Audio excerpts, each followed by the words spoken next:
Halo Sobat Seni, Assalamualaikum. Jumpa kembali di Ruang Seni Mahal Zaini. Kali ini dalam program yang agak berbeda. Program podcast Mahal Zaini, sebuah program yang akan menghadirkan tokoh-tokoh seni, budayawan, atau orang-orang kreatif, yang harapannya kita bisa menggali lebih banyak tentang dunia kreativitas ini, tentang dunia seni dari orang-orang yang memang bergelut di bidang itu. Dan pada podcast Mahal Zaini yang perdana ini saya akan menghadirkan seorang perupa, yaitu Tuan Rukon. Mari ikuti.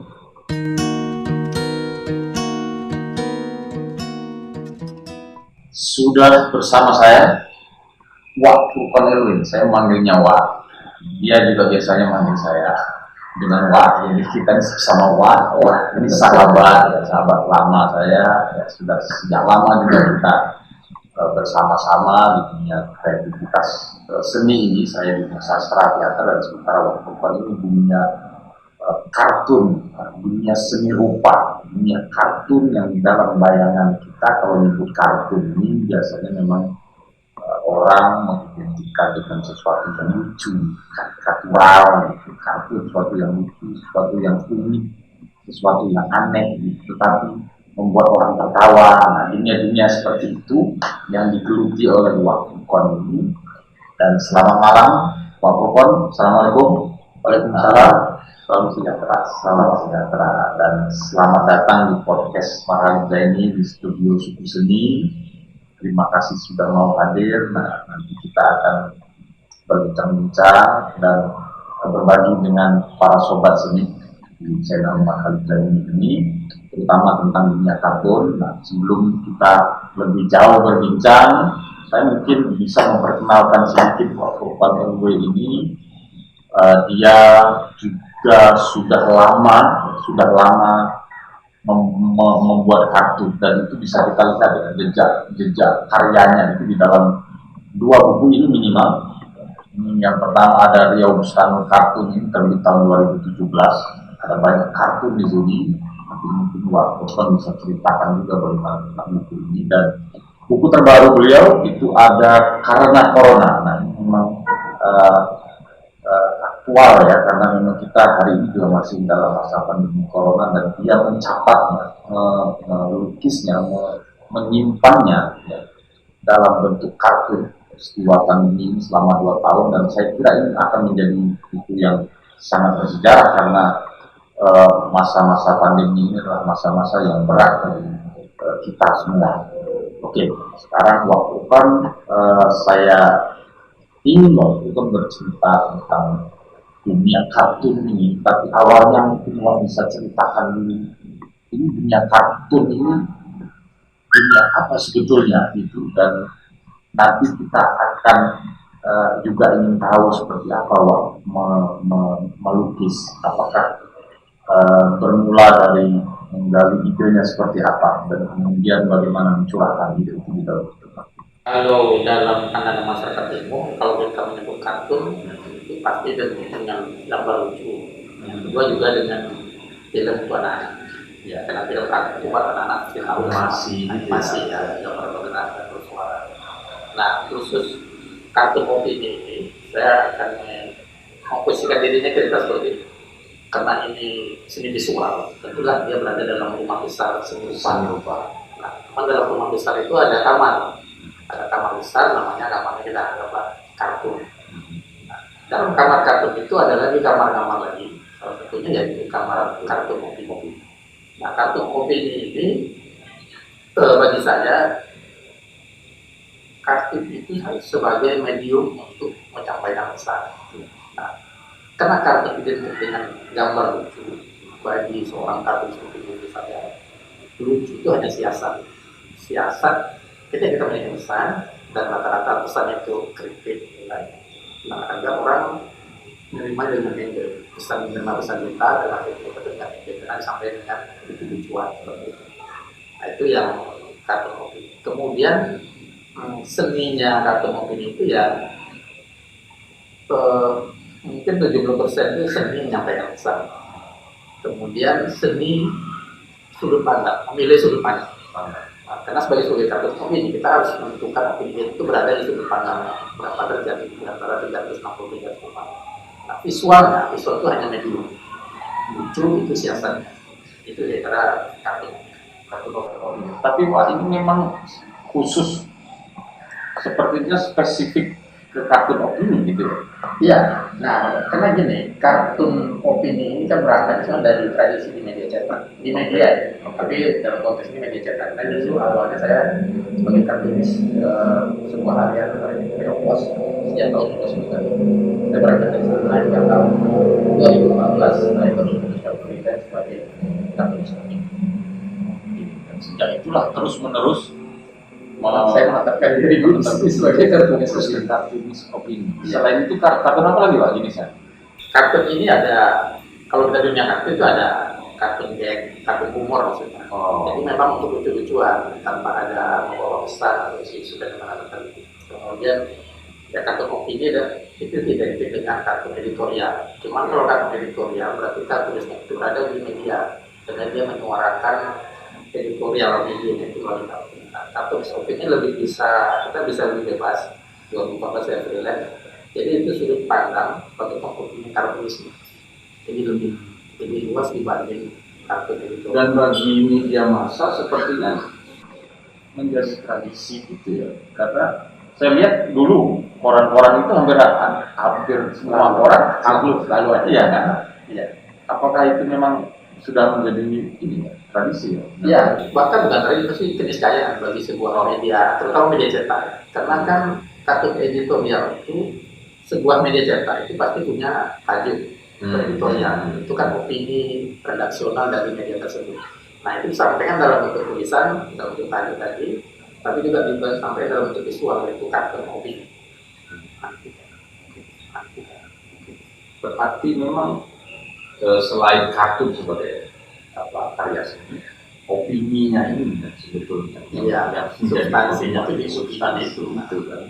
Dan sehingga yang saya lihat dari semua, terutama di dua buku ini kan ini kritik semua.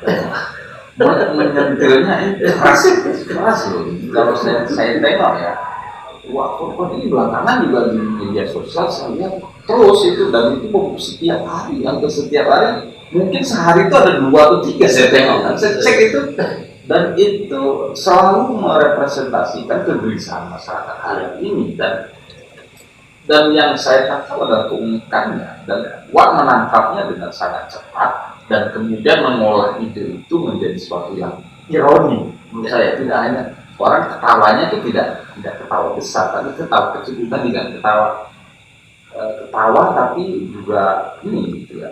Jadi ada parodi di situ, ada ironi, bahkan kadang sarkas. Sering. Dan ini apa lebih banyak sarkas ya? Gimana itu kan relatif. Relatif dari penilaiannya. Dengan audiens bisa saja menganggap ini sarkas itu biasa aja. Tapi bagaimana sendiri? Gini, sebelum sana ada perbedaan ketika seorang kartunis itu kerja di media, dan ketika dia tidak di saya.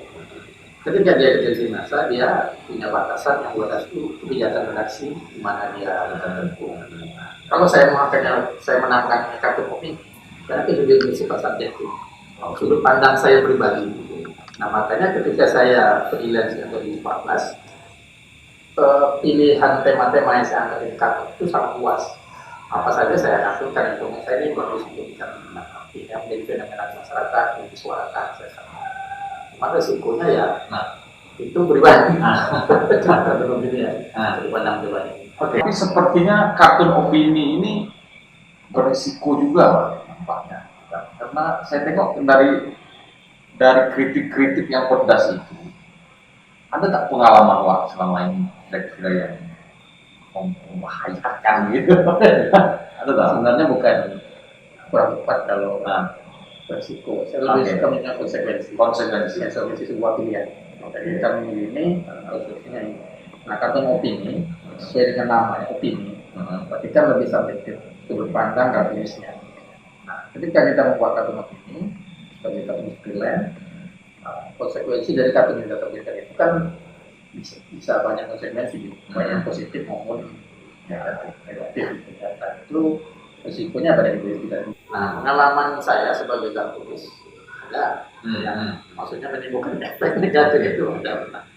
Pengalaman pertama itu sekitar tahun 90-an, saya nggak ingat pastinya nomor berapa. Waktu saya masih kartun di Pos. Itu saya membuat kritik tentang PAD di Pekanbaru dari sektor parkir. Nah, ketika saya buat kartun itu terbit sehari, tiba-tiba sekitar siang lah, pukul 12 siang itu saya waktu itu masih sekolah sebenarnya. Tapi SMA.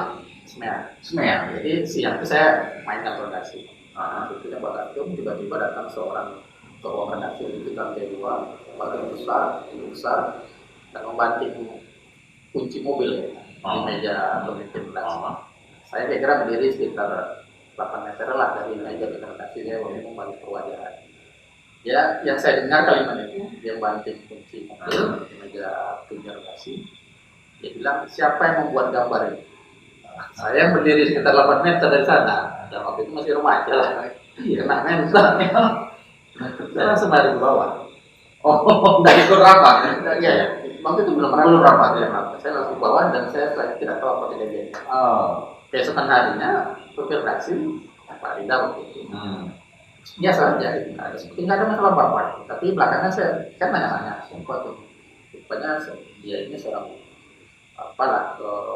orang yang memegang order parkir di Pekanbaru, punya power dan saya kenal mobilnya, sampai sekarang mobilnya itu ada tulisan belakang, mobilnya menang. Masih mobil masih seperti itu. Efeknya setelah itu nggak ada saya. Makanya untungnya kan ketika kita kerja di media juga ada medianya dulu yang mengadakan. Nah itu ketika masih di media, ketika saya freelance, saya kan mempublishnya di media sosial. Pernah akun IG saya misalnya mendapat peringatan, akun lagi akan diterjau. Itu pernah beberapa postingan saya di Facebook itu pernah langsung dijawab oleh Menteri ATP. Ketika saya mengkritik soal kebebasan berekspresi di media sosial dan membuat kritik, itu dijawab oleh staf kementerian jawab. Dia memberi argumentasi, inilah yang menjawab kritik kartu saya. Itu saya sekapa, saya terima itu kan berdiskusi. WA di hack pernah. Saya kemudian juga dulu ketika saya memakar pun tentang dibatalkannya kan olahraga negara Islam di Riau 2013 itu. Saya beberapa waktu pernah tidak bisa mengakses beberapa akun Facebook yang saya di dalam itu ada grup ya, itu di grup Dewan Sinyal Riau, kemudian grup Sikari, saya nggak bisa masuk situ. Jadi saya mau protes kartun kenapa pekan olahraga negara itu dibatalkan dari Riau pindah ke Palembang. Ya itulah gitu. Ya, karena kan kalau kita di dunia seni yang lain, misalnya sastra gitu kan sering sekali dulu misalnya Rendra sama dia keluar penjara segala macam. Yang teater kan juga begitu kan misalnya. Nah, yang saya penasaran itu kan dengan kartun begitu juga atau enggak gitu kan. Kalau di Indonesia ada ya, ada beberapa kasus itu ada. Ya, jadi yang saya katakan ya sebatas itu saya itu ya konsekuensi dari kritik yang kita buat. Dan kalau di luar negeri mungkin tidak ada masalah ya, dengan kritik-kritiknya seperti itu. Ya, beberapa tidak. Maksudnya gini Pak, kalau menurut saya untuk di Indonesia itu punya yang namanya jangan banyak salah. Ya, menurut saya itu ragu-ragu yang sangat sensitif dan kita harus ikuti karena kita akan sangat meningkat lokal Indonesia akan sangat meragam. Tapi di luar negeri mereka tidak kenal salah. Ya, ketika mereka membuat kartun Nabi dan Nabi Muhammad kan itu berkasus sampai segitu kan efek atau risiko maka. Ya, tetapi dibandingkan misalnya di dunia sastra misalnya puisi dengan kritik-kritik sosial puisi misalnya itu kan di kartun itu menurut saya lebih cepat sampai ya, di kartun karena menurut saya secara visual orang cepat nangkap ya dengan dialog, dengan kata-kata, kemudian ditambah dengan gambar, dibandingkan dengan puisi yang simbolik, gitu kan ya. Nah, mestinya mungkin lebih dasar ya pengaruh. Di kartun kita ngomongin itu banyak, dia harus to the point. Maksudnya itu pesan yang kita sampaikan, kalau bisa sama pesan yang diterima oleh audiens. Kan beda bisa dengan puisi, puisi kan bisa tafsir ya. Kalau kartun justru itu kan harus to the point. Maksudnya itu pesan yang kita sampaikan itu kalau bisa sama pesan yang diterima oleh audiens. Gitu ya. Iya, itu bagi saya. Oke. Oke. Jadi ketika saya membuat kartun dan ada pesan di situ, kalau bisa pesan yang ada di kepala saya ini, kritik yang ada di kepala saya itu sepemahaman dengan audiens. Kalau misalnya audiens tanggapi lain, saya merasa yang paling capeknya hanya 50%. Oh gitu.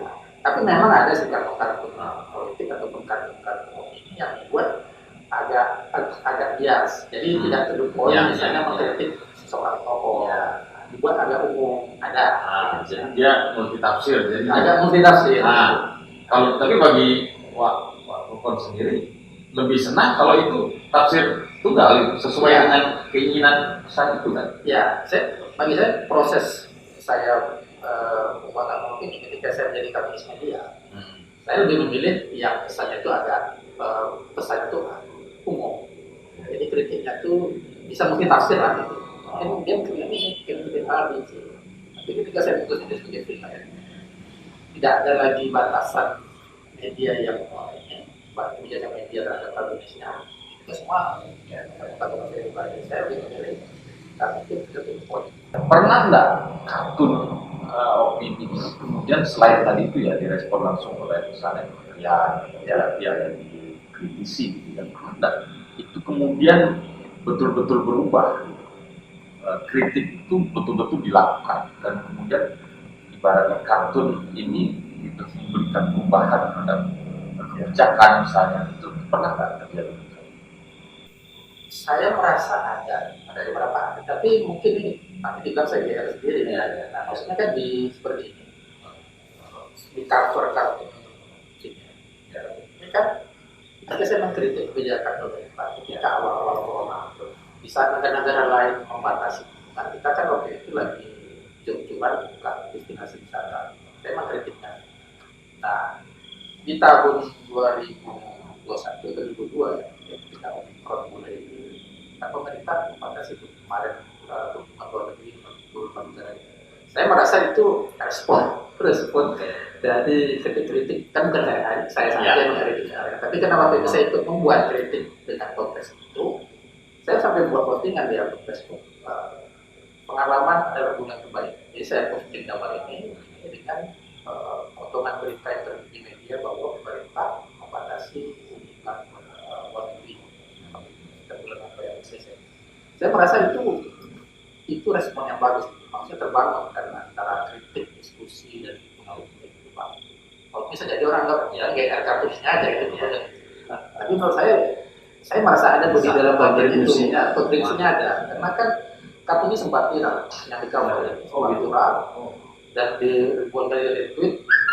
Saya menyimpan koleksi screenshot dari kartu viral itu, dan saya rasa ya ini sedikit banyak ya 1% adalah pengaruhnya.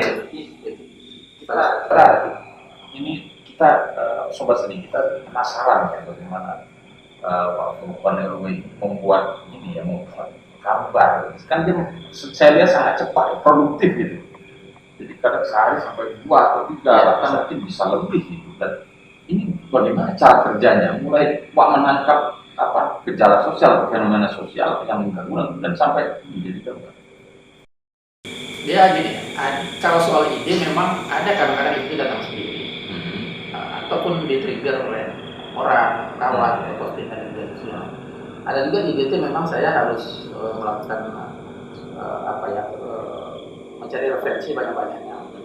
Kasusnya ada, fenomenanya lagi viral di mana, tapi saya nggak punya ide. Nah, itu saya harus banyak referensi, baca berita, dengar TV, radio segala macam sumber informasi. Lalu saya membuat orang-orang ini saya mau ngambil sudut pandang yang mana untuk dikritik.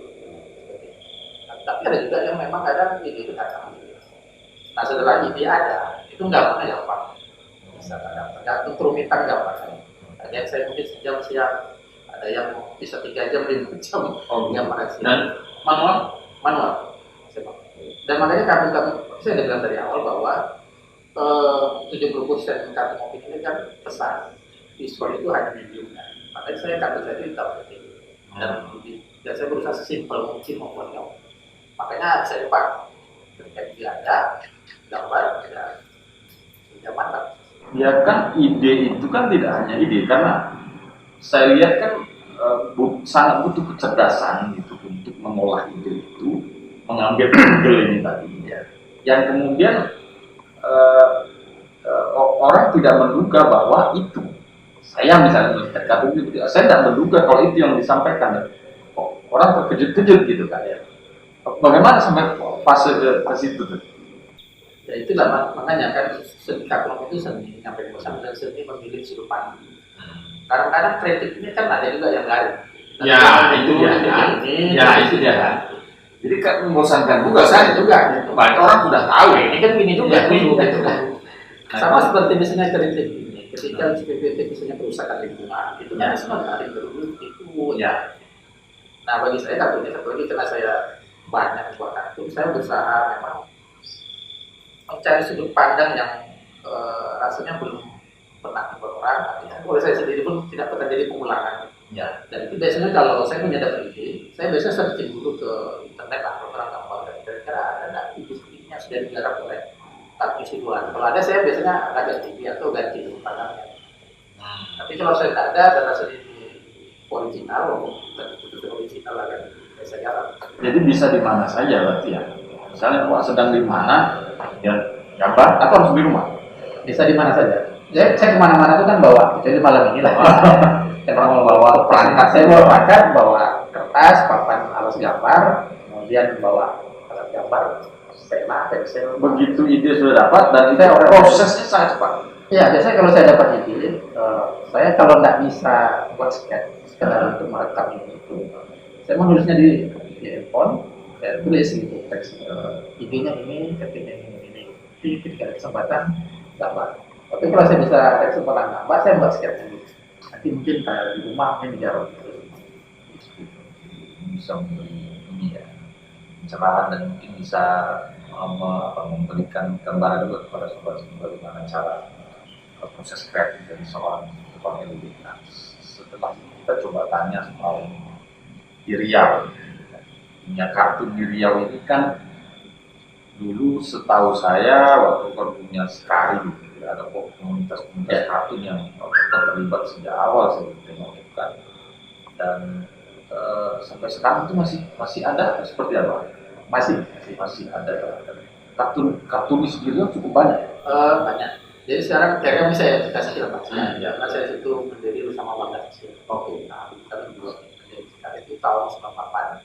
Kita waktu itu euforia informasi, media boleh terbit tanpa siup. Di mana-mana di Riau itu tumbuh media cetak, media cetak. Sama ada duit bisa berkoran, bisa buat duit.